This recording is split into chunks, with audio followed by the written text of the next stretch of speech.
Olá, belíssimas e belíssimos! Meu nome é Brenda Barros e estamos aqui com mais um episódio do Herói Sem Capa. E hoje eu vou apresentar para vocês o querido Leonardo Teles, que é um pai que tem uma história super interessante, onde ele fez uma adoção tardia. Tudo bem, Léo? Tudo.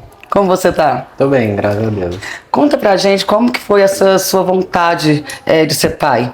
Então, desde pequeno eu sempre quis ser pai.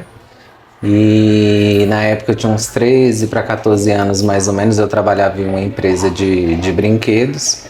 E no finalzinho da festa, uma criança, ela sentou no meu colo e me chamou de pai.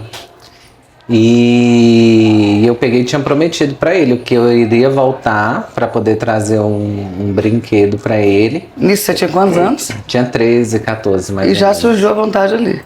Eu sempre quis. E aí quando eu tava na van, saindo da festa, ele veio atrás correndo. E aí eu peguei no braço do meu amigo. E aí eu peguei e falei assim, um dia eu ainda volto. Passou alguns anos, já tinha adotado o Wendel. E aí meu amigo pegou e me lembrou dessa história. E aí foi vindo como flashes, né? E aí ele falou assim, Léo, você cumpriu o que você prometeu há muitos anos atrás. E aí na hora eu fui lembrando, foi vindo os flashes na minha mente. Você acha que se você ser diretor de uma escola que vai até 5 anos de idade, não é isso? Até o quinto ano. Até o quinto ano. Tem a ver com você gostar tanto de criança? Alguma coisa assim, ou você acha que não? Minha vida toda sempre foi muito perto de crianças, né? Tanto com os meus sobrinhos, na evangelização, que eu fui coordenador de uma evangelização espírita, então todo final de semana, né, a gente dava aula para a comunidade. Então, e os meus sobrinhos, eu tenho uns 7 sobrinhos, então essa parte de criança sempre foi muito presente na minha vida. Me conta como, assim, há quanto tempo atrás surgiu assim a ideia, nossa, eu vou adotar uma criança. Então, eu sempre tive esse desejo, né, de ter filho. Quando eu casei, aquilo ainda ficou latente, mas era algo que não tinha muita coisa, não tinha definido ainda. Aí a gente começou a frequentar, eu e meu antigo companheiro, meu ex-companheiro, a gente começou a frequentar um centro, não era centro espírita, era uma casa assistencial, que se chama Nosso Lar, no Núcleo Bandeirante. Lá, todo domingo, você podia ir de manhã e brincar com as crianças até meio-dia. Então várias famílias faziam isso para passar um tempo. A gente não podia levar brinquedo, nem doce, nem nada, né? Só para eles terem esse contato. Mas também para as outras crianças interagirem também, né? Ou não? Também, mas era mais para ter esse contato mais afetivo, né, com essas crianças. Antes de adotar? Não, é um abrigo. E nesse abrigo, toda criança que sofreu qualquer tipo de... Foi retirada da família, vai para lá. E aí são os voluntários no domingo que vão para poder dar carinho, amor, ter esse enlace com essas crianças. E numa dessas idas a gente conheceu 2 irmãos. E todo final de semana a gente ia para poder encontrar esses irmãos. E aí teve um final de semana quando a gente chegou, as crianças não estavam lá. Aí a gente foi falar com a mãe assistencial, né? E aí elas tinham falado que eles tinham voltado para família de origem. Que eles dão preferência, né, para família. Porque durante esses 2 anos que, né, na lei diz que, né, são 2 anos. Nesse período, se a mãe demonstrar algum tipo de interesse pela criança, né, segura, e o abrigo ele tá cheio de crianças, mas não são todas que estão aptas para adoção, né? E se a mãe demonstra que ela mudou, né? Por exemplo, se é uma mãe usuária, e aí ela mostrou que ela tem condição de voltar a cuidar da criança, que ela parou de usar droga, um exemplo, né? A vara da infância faz essa... E se no caso for uma criança que sofre abuso e aí a própria criança não quer voltar? Não, e geralmente eles tentam reintegrar em algum membro da família, né? Um tio, um avô, uma avó, né? Para que tenha aquele laço afetivo. Entendi. Né? E o consanguíneo, né? Basicamente.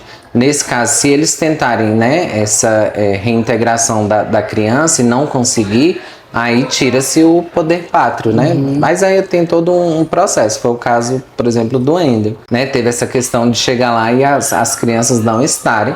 Então, foi um dia que eu chorei muito. Isso foi um domingo. E aí, quando foi na segunda, aí eu peguei e falei pro meu ex-companheiro. Eu falei assim, vai na vara da infância pra gente ver como que faz. Foi ali que deu o start mesmo, né? E essas crianças, elas tinham quantos anos? Todas as idades. Não, mas esse em específico. Eu que te era um tocou. irmão de 5 e um de 8. A gente deu entrada, né? Passa-se isso, você faz, demora em torno de 1 ano, mais ou menos. Você faz curso, né? São 3 dias. E aí você faz a entrevista, né? Tem um momento lá com as psicólogas, né? Que elas vão te estudar, vão, né, fazer a análise delas.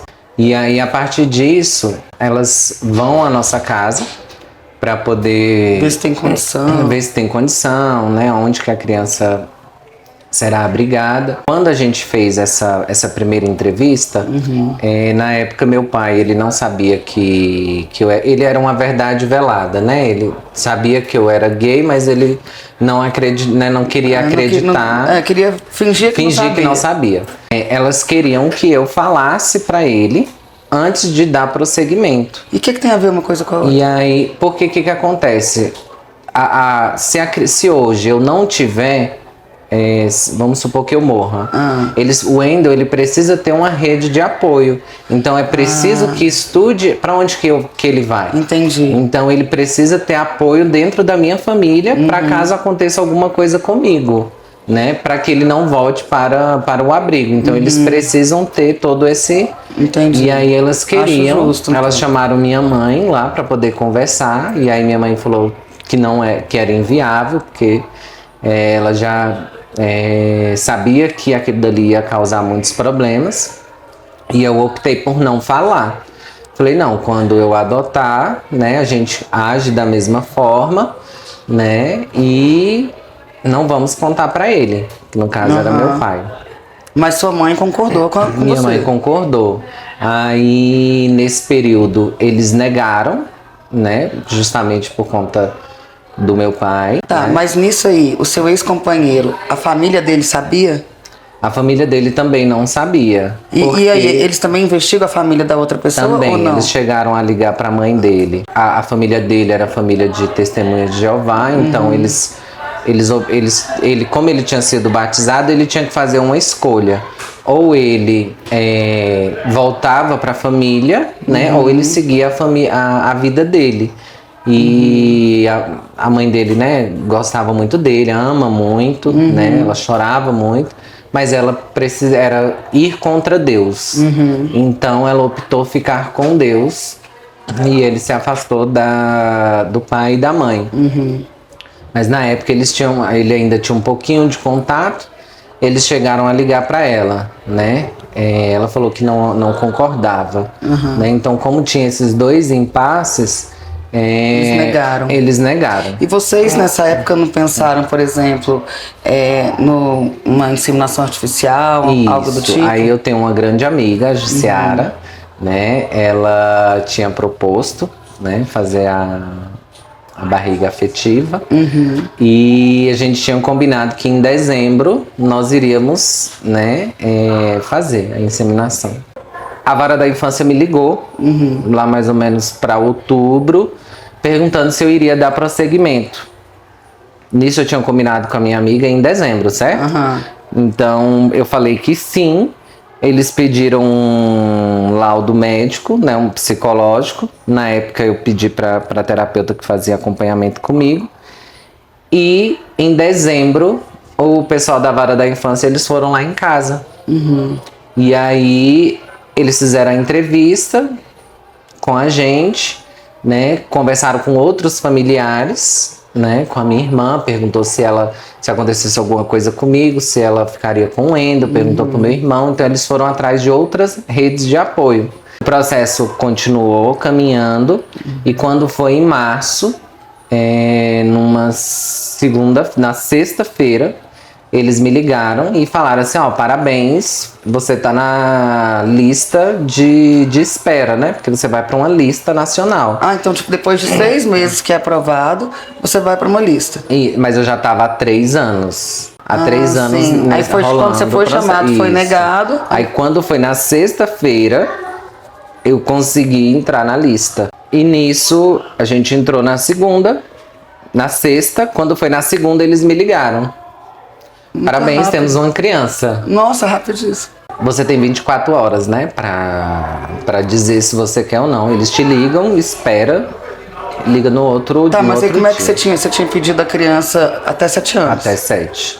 Somente isso que Só você isso que sabe. você tinha pedido? Isso. Podia vir com algumas deficiências pré-definidas, né? Sim. E gênero. Você também pode escolher. Mas você só colocou até Isso. 7 anos? São vários detalhes que você pode ir colocando, que você pode escolher mesmo. Eu falei assim, o filho não escolhe, né? É escolhido. Nisso ele só falou a idade, é uma criança dessa idade. E aí a gente foi na vara da infância. Quando a gente chegou lá na vara da infância, eles mostram o dossiê, né, da criança, onde tem a história de vida dela. Você lê a história de vida, não tinha foto, você só lê Mas a tinha a história. idade. Tinha a idade. Qual que era a idade? Ele tava com 7 para 8 anos. Que era o seu limite. Isso. Ele era de Brasília, né? Aí quando eu li a história, né, a gente viu que era muito difícil. Atualmente ele estava morando com outra família ainda, né? A família tinha ficado com ele durante 1 ano, né? Ele morava em uma família eram 10 crianças na casa, entre tios e tias, porque a avó ela ainda era fértil, né? Então ela também tinha bastante filhos. E aí quando chegou a polícia, eles tiraram todos, porque eles estavam em questão de vulnerabilidade, né? No laudo lá falava que ele tinha saído e tinha sido levado para o hospital de Ceilândia, com a queimadura na cabeça. Inclusive o abrigo que ele foi levado com 7 anos, não, com 6 na época. Esse abrigo ele ficava virado para minha casa e eu não sabia. Gente. E aí depois que eu fui ler a história, eu fui ver o nome dos abrigos, né, que ele tinha passado, e aí por coincidência ele estava do meu lado, mas eu não o conhecia. Eles tentaram uma reintegração com outros familiares. Alguns familiares ficaram, teve era uma irmã, ficou com uma tia, e ele foi com um tio. Ele dava muito trabalho e aí o tio devolveu ele. Eu lembro dessa história. Ele foi no abrigo, na vara da infância, e aí ele virou para psicóloga e falou assim: se ele continuar comigo, eu sei qual vai ser o fim dele. Então eu prefiro que ele fique aqui e seja salvo. Então ele entregou a criança de volta, né, na vara da infância. Então essa tinha sido a primeira família que ele tinha sido entregue. No que ele volta para o abrigo, então todas as vezes que a criança sai do abrigo, eles mudam e colocam em outro para a criança não se sentir. Eu não sei explicar. Memória afetiva. Não é memória, porque é como se fosse as outras crianças olham para ela, vê que não deu certo, então mexe com a criança. Então geralmente eles encaminham para abrigos diferentes.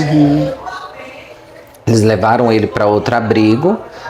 Nisso ele foi adotado por um casal. O pai, né, o Sérgio, ele criou um pouco de laço com ele, mas a mãe não tinha conseguido. Inclusive ela tinha levado ele num psiquiatra, e o psiquiatra até falou que ele não seria capaz de amar. E aí quando ela foi na vara da infância, ela falou, entre o casamento dela e o Wendel, ela preferia o casamento, porque se ela não entregasse ele iria destruir o casamento dela, que ela já tinha chegado no limite. Quando eles me contaram essa história, No início eu ainda até fiquei, gente, que mulher sem coração, né? Por ter feito essa escolha, por não dar conta. Só que no caminho, as pessoas que você vai conhecendo, as famílias que você vai conhecendo e o que você vai vivendo com a criança, hoje em dia eu não julgo, hoje em dia eu entendo a decisão que ela teve, outra decisão que outros casais talvez tenham, né? Por ser algo que mexe muito com você. Não, mas assim, vamos por ordem. Até então, o Wendel, ele foi pra essa família e ela devolveu porque não dava conta, porque desistiu. Só que aí o que acontece? Nisso, o Wendel fugiu de casa. Da casa dela, Uhum. isso. Nisso, no que ele foge de casa, tentando voltar para O abrigo. Não, ele estava tentando encontrar a casa dele. Então, todo lugar ele parava e perguntava: como que eu faço para chegar na estrutural? E nisso ele chegou e encontrou um policial. O policial achou estranho, ele estava bem vestido, né? E uma criança, 1h da manhã na rua. E aí, na época, a vara da infância, eles queriam tirar ele da casa dela e já levar para minha. Só que nessa época o juiz não autorizou e ele falou assim: não, ele precisa ter um baque Ter aquele... e um acompanhamento psicológico, né? Então ele volta, ele vai para outro abrigo, fica 3 meses lá. Pra fazendo como se fosse uma recuperação, né? E aí eles começam a fazer essa preparação dele. Nisso a gente faz um vídeo, encaminha para ele. Ele fez um vídeo, eu ainda tenho esse vídeo, mas eu vou passar para vocês. Quero ver. E aí lá ele fala do desejo de ter uma nova família. Nisso a gente começa a frequentar. Você foi sozinho ou você foi com seu ex-companheiro? Ele entrou, brinquei com ele, não senti nada, como às vezes tem algumas histórias, nossa, vai sentir, não senti nada. Isso, as visitas começaram a princípio semanal, né? Então você vai só final de semana, você vai no abrigo, brinca com ele lá, depois você começa a ir pegar final de semana e levar para outro lugar. O primeiro lugar que a gente levou foi no Parque da Cidade, né? Que era próximo ao abrigo, o abrigo ficava ali na Asa Norte. E fazendo essa comida. E isso dura quanto tempo até ele realmente ir pro seu lar? Nós ficamos, acho que uns quase 3 meses, mais ou menos, dessa forma. Nossa, você foi focado e persistente, né? Quase 3 meses. E aí ele veio direto lá para casa porque foi uma época que vinha as férias escolares. Então dava para fazer essa vinculação porque eu também estaria de férias. Então conseguiria fazer uma vinculação maior. Mesmo ele estando lá em casa, já estava 1 mês, veio uma decisão do juiz querendo levar ele de volta para o abrigo. Alegando o quê? Nisso, toda essa celeuma que ele tinha passado. Nisso, uma psicóloga da vara da infância, ela me liga e aí ela fala: Léo, eu acho melhor você entrar com advogado, porque é ilógico o que está acontecendo e pelo menos você vai ter uma garantia maior. Porque você não precisa entrar com advogado, né? Só que como estava essa questão do juiz e ele tinha feito isso com outras crianças na época, aí ela pediu para que a gente entrasse com um advogado. Nisso o Alexandre, né? Ele pegou e entrou. Ele falou: Léo, não vou te cobrar nada. Né? Ele faz parte do grupo Aconchego, então lá nós temos várias famílias que se ajudam, né? Então ele vem e entra com essa parte ali da judicial. Nisso, no primeiro mês, o Wendel lá em casa, a gente tinha montado o quarto para ele, a coisa mais linda, né? Eu tinha comprado vários brinquedos. E aí logo quando ele chegou, ele quebrou todos os brinquedos, jogou pela janela. E quebrou a cama. Mas ele mostrava esse comportamento agressivo nessas visitas que você tinha com ele? Nenhum.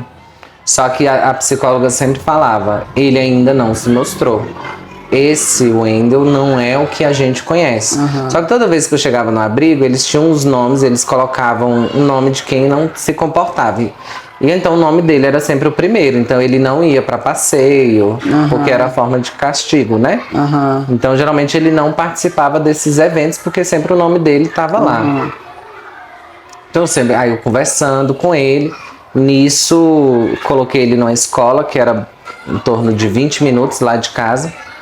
E aí eu pagava van. Só que todas as vans que eu pagava, acontecia alguma coisa dele bater em alguém, xingar ou ficar tentando. E aí nenhuma van mais queria levar. E eu tinha que levar ele andando. Só que era 20, 30 minutos lá de casa, no sol, ou às vezes na chuva. Eu falei, não, então eu vou tirar a carteira. E eu tinha muito medo de dirigir.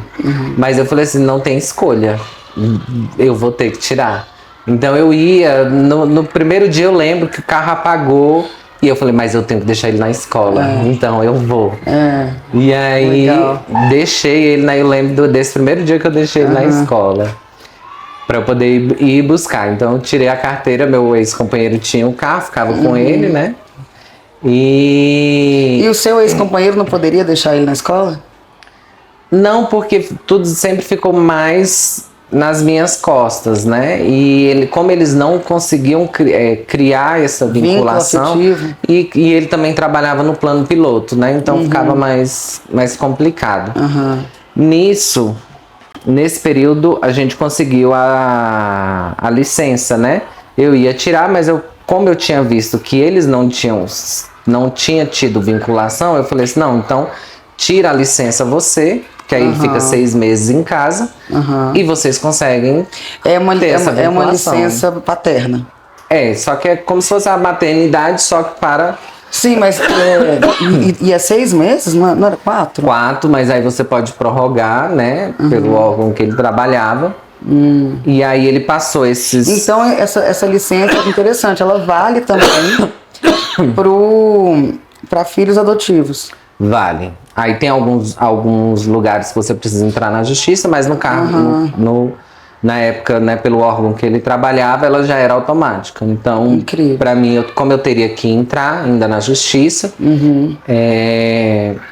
aí a gente optou, né, e eu queria que eles dois criassem essa vinculação.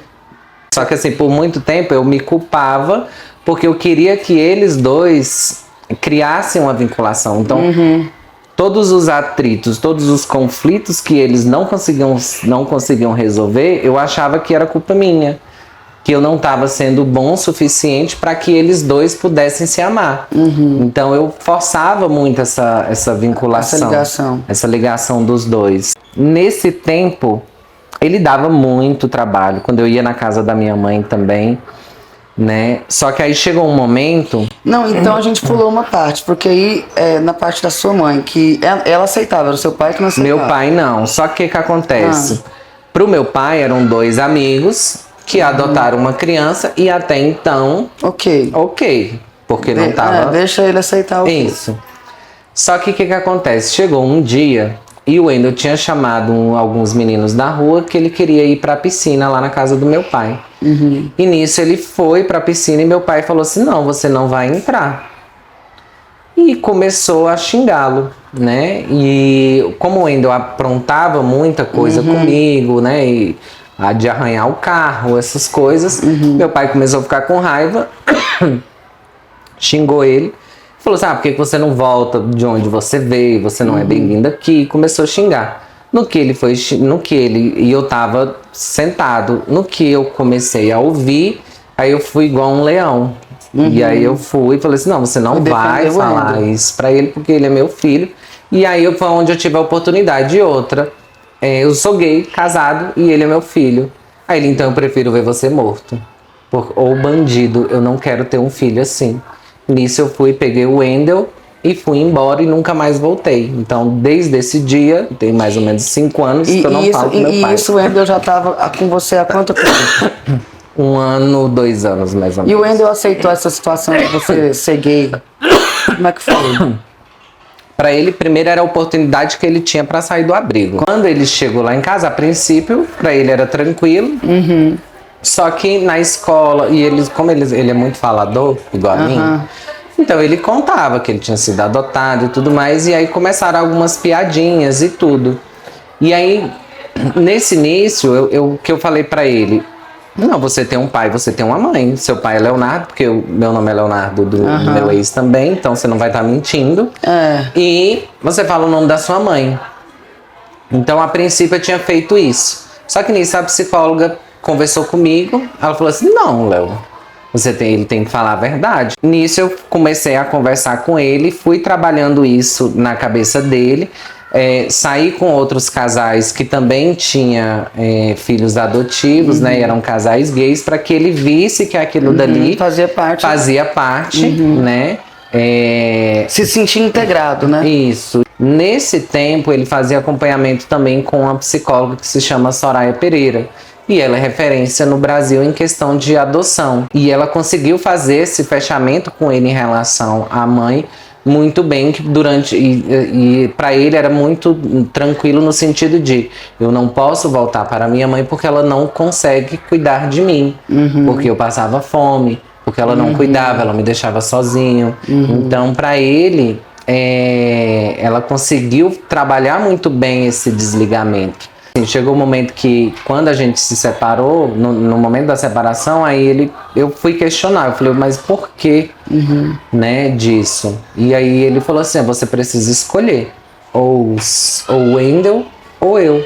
Eu não sou essa pessoa que você casou. Você criou uma pessoa, né, uma pessoa ideal ali, um bom pai, um bom marido, e eu não sou essa pessoa. E aí ali foi que eu entendi, né? E aí eu fui olhando para trás, isso foi me dando força para eu me curar, de que eu tinha me apaixonado, de que eu tinha amado uma pessoa que eu criei na minha cabeça. Nesse período que a gente se separou, o Wendel começou a dar mais trabalho do que o normal. Porque eu fui morar em Taguatinga, né? Então, assim, ali era uma área que era um pouquinho mais perigosa. Ele reage nas mudanças, né? Sim. E aí eu mudei de escola, ele estudava em escola particular, coloquei ele na pública porque era integral, então ele tinha... Porque eu conseguia ir trabalhar, deixar ele, buscar, então pra mim era uma certa tranquilidade. Com certeza. Pra não deixar ele sozinho em casa. Mas aí direto o pessoal me ligava, ou ele não tinha ido, ou que o pessoal eu conhecia, né? Falou, olha, ele não veio hoje pra escola. Eu falei, mas eu deixei ele na porta. E aí fugia.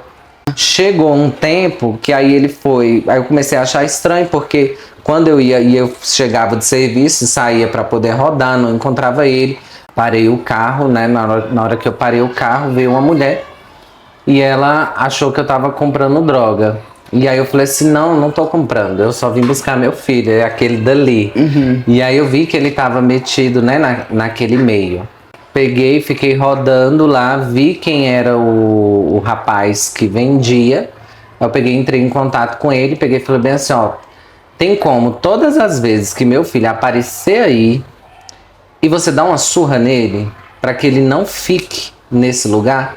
E todas as vezes que você fizer isso, eu te dou R$100. Aí ele, você quer que eu mostre a arma? Eu falei, não, moço, não precisa mostrar a arma. É só um tabefe. Pra ele entender que aí é um lugar que ele não pode ficar. Porque eu já falei pra ele várias vezes, já coloquei de castigo, e não adiantou. E ele precisa ter algum tipo de medo. E assim foi feito. E nunca mais ele pisou nessa quadra até então. Então deu certo. Deu certo. Nisso... Ele começou a... Ele saía com os amigos dele da escola e não voltava para casa. Então dava 2 horas da manhã, dava 3 horas da manhã e eu procurando ele na rua, procurava, não encontrava, né? Teve um dia, nesse dia foi... Nossa, eu chorava demais e eu falava assim, Senhor, se... Dizem que uma oração de mãe, ela quebra portões no céu. Então, se isso for verdade, que seja quebrado esse portão agora, traga meu filho. E mesmo assim, ele não veio nesse dia. Aí quando eu acordei, era 9 horas, eu tomei o remédio, eu falei assim, eu não vou conseguir mais procurar ele, eu preciso apagar isso durou quantos dias? Nesse dia, 1 dia. Só que teve outras vezes, mas foi horários que chegava um determinado ele voltava. Só que aí eu liguei para uma amiga minha nesse dia e ela falou, não, Léo, ele tá aqui na escola, era uma reposição no sábado. Eu falei assim, ele foi pra casa do amigo, ficou lá a noite inteira fazendo lá Deus sabe o quê, mas no outro dia ele ainda foi pra escola. Aí eu falei assim, Eda, segura ele aí. Aí eu fui, nossa, eu queria esmurrar, mas eu queria abraçar também, né? Então eu não tive reação. Só abracei. Conversas, a gente teve diversas conversas em relação a isso, porque eu queria entender de onde vinha, né, esse tipo de comportamento. Essa fuga dele, né? Essa fuga sempre do lado, o reforço negativo era muito forte, né? Então, assim, ali eu comecei a entender que a dor do abandono não é algo que você esquece muito facilmente. É algo que vai com você a sua vida inteira. Você precisa aprender a lidar com aquilo. E você lidar com a dor é muito difícil. Uma criança que passou por diversas situações, né, ela conseguir entender que ela não vai ser devolvida porque ele passou vários anos me questionando. Você vai me devolver? Você vai me devolver? Com medo, você me né? ama? Você me ama? Não, porque você vai fazer como todos os outros. E aí eu sempre falava pra ele, a primeira família dele, ela falava pra ele assim, você é uma criança má. Ela era evangélica, né? A militar. A militar. E ela falou, você é uma criança má, você vai pro inferno com essas suas atitudes. Então ele internalizou muito aquilo, que ele era uma criança má. Nesse dia eu ainda até falei, eu lembro que eu tava deitado com ele no quarto, eu tava com um livro, porque todo dia eu levava um livro para poder contar a história para ele. E aí eu falei assim, Wendel... No quarto dele, que você No fala. quarto dele. E eu falei assim, Wendel, mesmo que você vá para o inferno, você pode ir, mas você tem que ter a certeza de que eu sempre estarei lá do seu lado. E se eu tiver que ir para o inferno para eu poder te resgatar ou você me resgatar, a gente vai junto. Então eu deixei muito fixo isso na cabeça dele e ele fala até hoje, né? Se eu for, você vai junto, né? Eu falei, eu vou junto, né? Um salva o outro. E hoje em dia a gente conseguiu se aproximar, se vincular, porque eu também entendi que eu precisava me desconstruir como pessoa.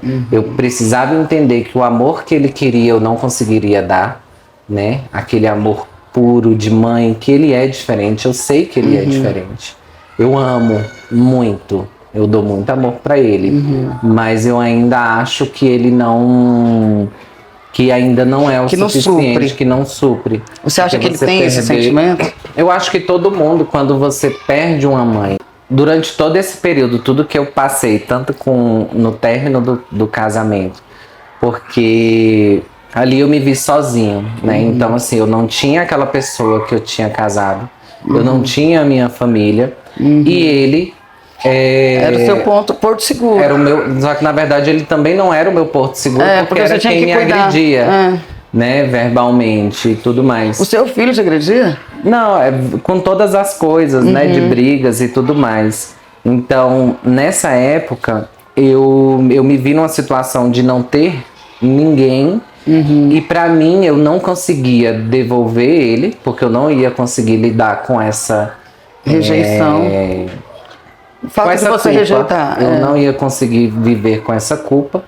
E aí, eu tinha comprado um celular pra ele, ele tinha ido pro córrego, tinham roubado o celular dele, e aí ele chegou em casa, a gente brigou e ele correu e fugiu de casa. Quando deu em torno de 1h da manhã, ele não tinha voltado, meia-noite, 1h, ele não tinha voltado, eu estava já sem forças, eu peguei e tomei todos os remédios que eu tinha. Pra e dormir. eu queria, pra morrer. Então ali, na minha cabeça, eu ia me livrar de todo mundo sem ter que fazer escolhas. Então ia ser eu comigo mesmo. Então pra mim isso era mais fácil, eu lidar comigo. E aí, no momento eu liguei pra uma amiga minha, que é a Jussiara, aquela. E eu peguei e falei pra ela, amiga, eu não tô bem. Só que eu desliguei. Isso ela achou muito estranho. E aí ela foi lá pra casa. Então ela chegou lá em casa, aí ela me viu, né? Pegou, levou pro hospital. né? Eles fizeram lavagem, fiquei 3 dias na UTI. E nisso, cadê o Wendel? O Wendel tava sumido na rua ainda. E aí, nisso, ela liga pra minha mãe e pro meu companheiro atual, ele vai lá pra casa.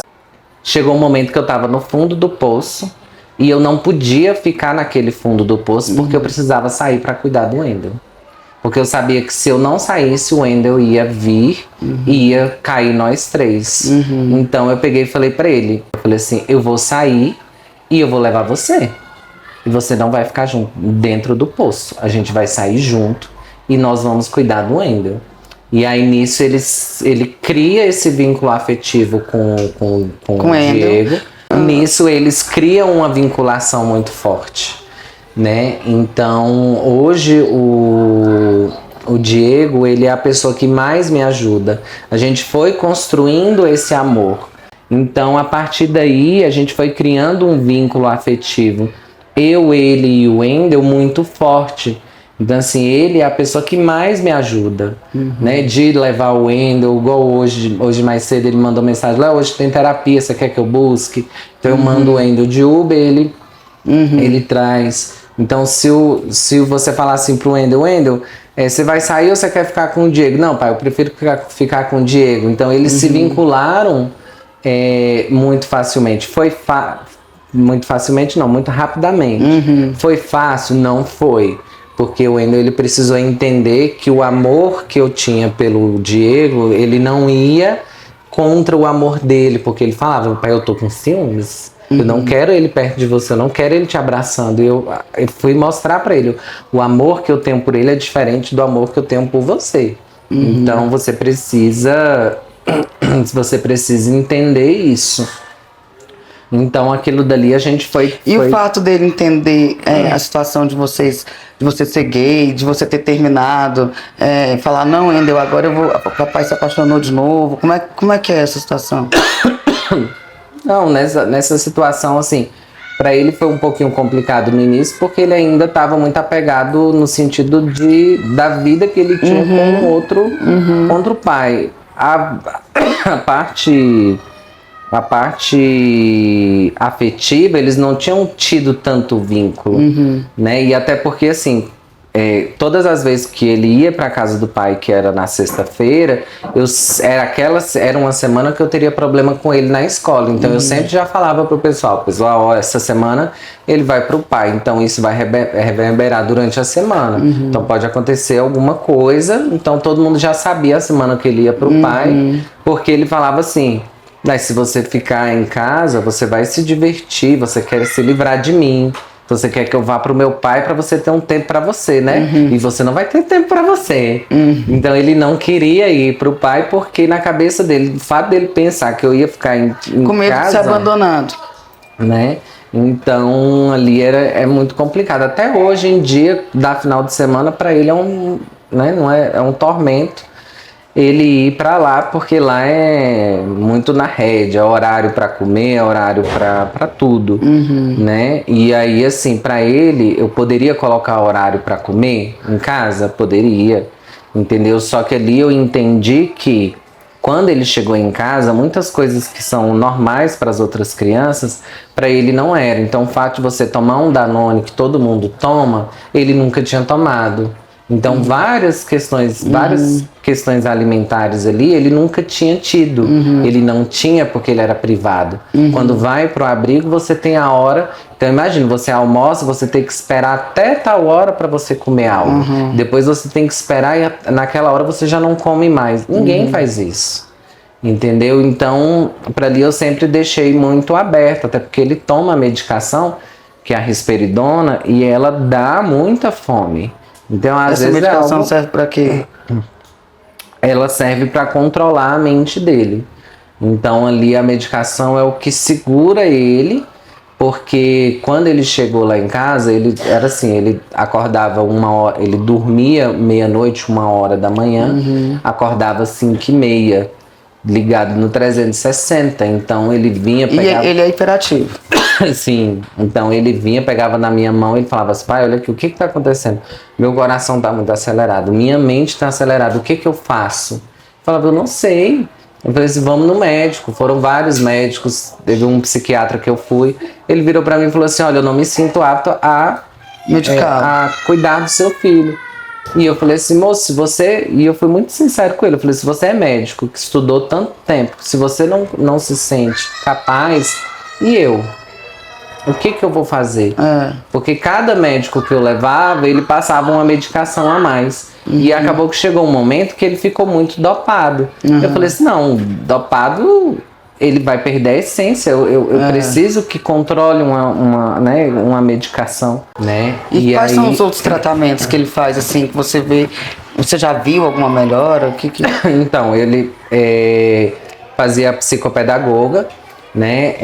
Eu tinha até conversado com ela para que ela, Léo, a gente não atende menino dessa idade, né, na clínica. Eu falei assim, não, mas no caso é mais velho. Isso, aí eu falei assim, que ele vai fazer 15, né? Eu falei assim, não, mas o conteúdo que você vai trabalhar com ele é o conteúdo de segundo, terceiro ano, então não precisa se preocupar. E ela fez 1 ano mais ou menos com ele, foi muito bom, ela fazia ela e mais a psicóloga junto no mesmo dia.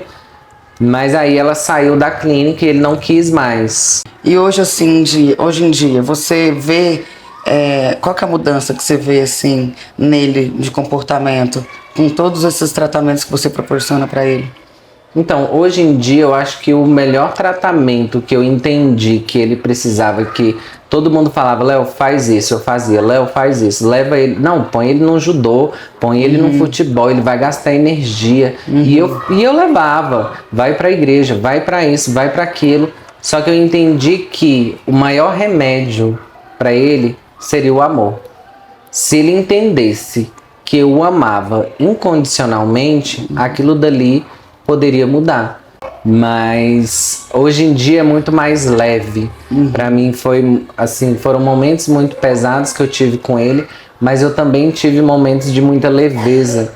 Então assim, se eu tô doente, ele fica desesperado. Ele fica desesperado, medo e corre, de perder, medo, né? E corre lá e faz almoço. Ele faz almoço, ele sabe cozinhar. Aí às vezes fala, mas você que ensinou. E te ajuda em casa, limpeza, essas coisas? Quando pedindo assim, bem. Obrigando. Mas faz. Porque às vezes quando você adota, você já tem. Não, eu já estou amando. E aí você entende que não, que você não está amando, que você está construindo, que o amor é uma construção. Que tem pessoas que realmente vai dar aquela pontinha e você vai olhar e vai falar, nossa, é o meu filho. Mas vai ter crianças que não vai acontecer dessa forma. Porque às vezes você vai se sentir invadido. Você vê, de repente, uma criança dentro da sua casa. Uma criança de 8 anos, né, correndo e que te chama de pai. E que para a sociedade ou internamente você se cobra. Eu já tenho que amar. Né, e que não é dessa forma. Ou às vezes uma criança que ela tem uma história de vida, né, todas têm, e que às vezes ela lembra, e que eu preciso entender que a adoção ela é um processo, e que vai ter momentos que ele vai ser específico da criança que foi adotada. Ele não vai ser igual às outras crianças. Então, quando eu estou em contato com esses outros pais que estão passando pela mesma situação que eu estou, eu começo a entender esse processo. Eu começo a entender que vai ter momentos ali que ele vai ter que lutar com o amor que ele tem da família biológica com o seu amor. Então, aquele momento ele vai começar a dar muito trabalho. Eu tenho que entender que vai ter momentos que ele vai começar a roubar as coisas de casa. Eu preciso entender que vai ter momentos ali que ele vai tentar entender se você vai devolver ele ou não. Então tem várias etapas que eu só vou entender quando eu estiver com a criança. E assim, o que você fala para os pais que querem ir por esse desafio, né? Porque é um desafio. Ame. E quando você não tiver mais forças, ame mais. Porque quando o Wendel aprontava, naquele dia que eu não conseguia mais olhar na cara dele, eu deitava e dormia com ele. Eu abraçava, mesmo sabendo que eu não o amava, mas eu abraçava, eu o acolhia. E dia após dia esse amor foi germinando, ele foi construindo Às vezes ele não era recíproco, mas era algo que eu precisava construir dentro de mim. Então, você, pai, mãe, que quer adotar, você precisa entender que você vai se desconstruir como pessoa. E você vai ter que se reconstruir. E não vai ser fácil. Mas você não vai poder desistir. E a gente pode conhecer o Wendel? Pode, eu vou chamar. Chama aí. Olha quem está aqui comigo, o Wendel, que a gente falou aqui nesse grande papo de terapia. Como é que você tá, Wendel? Estou bem. Olha tanto que ele é lindo, pessoal. Wendel, me fala uma coisa, como que você se sente, como que você vê o seu pai? Ah, sim, meu pai é maravilhoso, uma pessoa boa. Ele sempre me ajuda em todo momento, qualquer lugar que eu esteja. E sempre tá comigo, né? Tipo, me ajudando nos deveres, em casa, em todo lugar. E como que você fica quando seu pai fica doente? Ajuda ele, que nem ele me ajuda quando eu estou doente. Eu ajudo ele em todo momento. E você fica muito doente? Eu fico. Teve uma vez quando eu peguei dengue, ele me ajudou, tipo, acho que eu fiquei um mês com dengue. Uhum. Até eu falei isso na mesma hora que eu fiquei com dengue. Que horror. Tipo, foi sofrido. Foi sofrido assim, passar por dengue. Dengue é ruim. Meu pai também ficou com dengue, eu ajudei ele. Eu e o Diego comprou qual é o nome? O soro. Nós coloquei nele. Então você tem esse sentimento de cuidado com seu pai. De carinho. De carinho. E o que você acha da relação que você tem dois pais? O que você acha dessa situação? Ah, sim, eu não me importo. Como que você sente tendo um pai que é diretor de escola? É bom. Porque eles puxam seu saco, né? Não, puxa o saco dos alunos, não de mim. Não. Você não acha que os professores puxam seu saco por conta do seu pai ser diretor? Não, puxa não. Eles são de boa, eles são educados comigo. Que bom. Eu adorei te conhecer, você é muito lindo. Continue aí tentando ganhar assim nesses desafios que você vem pra querer ser uma pessoa melhor. Você vai ter muito sucesso. Pode, fala aí. E rapaziada, deixa eu ficar famoso aí, agradeço por tudo. Belíssimas e belíssimos, esse foi mais um episódio do Herói Sem Capa, com meu querido amigo Léo Teles, esse grande herói sem capa, que é uma pessoa que eu admiro muito, persistente, corajoso. Fiquei muito inspirada em ouvir a sua história e espero que inspirem todos vocês essa história belíssima aqui também com o Wendel, né? O próximo a ser entrevistado será o Wendel, depois que ele passar na faculdade. Tchau, tchau e aguardem o próximo episódio.